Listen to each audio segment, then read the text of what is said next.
Hello and welcome to our new video series, Hands-On the Indiana State Archives. In this video series, we're going to be taking brief but close-up looks at some of the records in our collection, talking about both the physical qualities of the record and the content that is included in it. For our first item today, we're going to take a look at the Contracts volume 1964 to 1966 from the Indiana State Fairgrounds Coliseum, which you might know as the Pepsi Coliseum or Farmers Coliseum.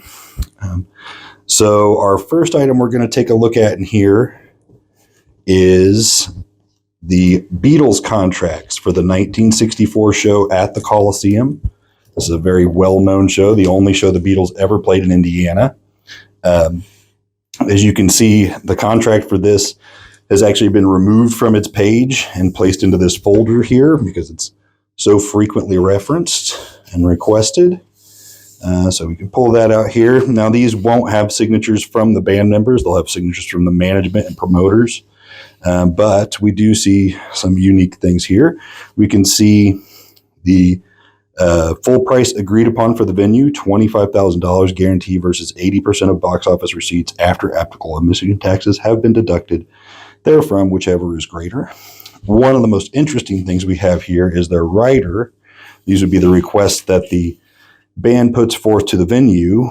And one of the most notable of these is that the artist will not be required to perform before a segregated audience. Now, that wouldn't have been necessarily a concern in Indianapolis in 1964, but this was a tour of the U.S., and there were some areas and venues where they would have to state that explicitly. As you can see, all the items in here are typically a combination of stapled and rubber cemented to the page. Fortunately, rubber cement's kind of a bad adhesive in the long run, so a lot of these can be gently separated or removed from the pages without too much damage if necessary. Although we do still try to keep the book intact as much as possible. Next, we're going to go to page 43. Now we've got a contract here from Ross & Young, a promotion company at the time. This one at the front is for the 1965 Holiday on Ice. However, if we look at the next one, this is for Pro Basketball Royals versus Detroit. The Royals would have been the Cincinnati Royals, which are now the Sacramento Kings. And you might be curious, why are Cincinnati and Detroit playing a game in Indianapolis? Well, the NBA was not the juggernaut that it is now in 1965. And in order to keep interest up and keep crowds up, the teams would frequently travel to other nearby cities to perform games at those cities. There are a few, obviously this will be just before the ABA is formed, and the later contract books will have the contracts for the Indiana Pacers of the ABA. Next, let's take a look. Let's go back here a bit. And we can see a couple contracts here from WIFE Radio in Indianapolis. This first one for a shindig party. But more notably, this one behind it is for presenting the Beach Boys. 1964, this would have been a pretty in-demand act. And one thing you might notice here in these 1960s contracts, especially for rock bands, the police and guards of sufficient number and character in order to maintain order and decorum. Further, that all persons admitted to the arena section of the Coliseum must be assigned seats, and that no dancing or demonstrations of any character will be tolerated. There was definitely a fear that for certain shows, the crowds would become unruly. If you read through the Beatles writer a little more, they talk about the need for lots of police there, although that was as much a factor of Beatlemania as opposed to concern about rock shows just being difficult to control. Now, let's take a look back here at page 69. And we can see Championship Wrestling here, run by one Wilbur Schneider.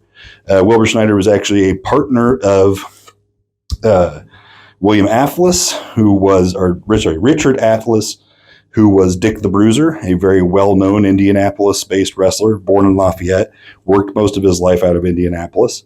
If we actually go to the last page here, to be very careful with these pages, them being stuck. So here we see L. Afflis. That is actually his wife. In order to protect the business and keep his identity as the owner of the promotion secret, while he was also the promotion's champion, the promotion was actually in his wife's name. There. And then let's take a look back here at page 111.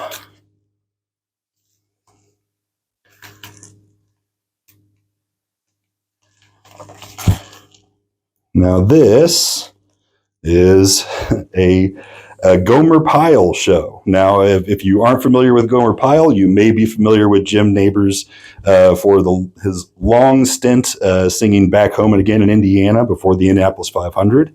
But in the 1960s, Gomer Pyle, as an offshoot of the Andy Griffith show, was a huge star. He was able to draw his own crowds and everything like that. It was a virtual phenomenon or whatnot. So yes, we can see here, again, a very large payout or gross ticket sales off of this show compared to some of the rock shows and whatnot too. So this was anticipated to be a very popular act. So yeah, that is just a quick look at some of the items we have in this book. We have an entire collection of these books. We're going up to the early 1980s. That, like I mentioned, they include the Beatles contracts, the contract for the show that ended in the Coliseum explosion in 1963, all the way through Pacers contracts and contracts for the ABA All-Star Game. Next time, we'll take a look at a new record. Thanks.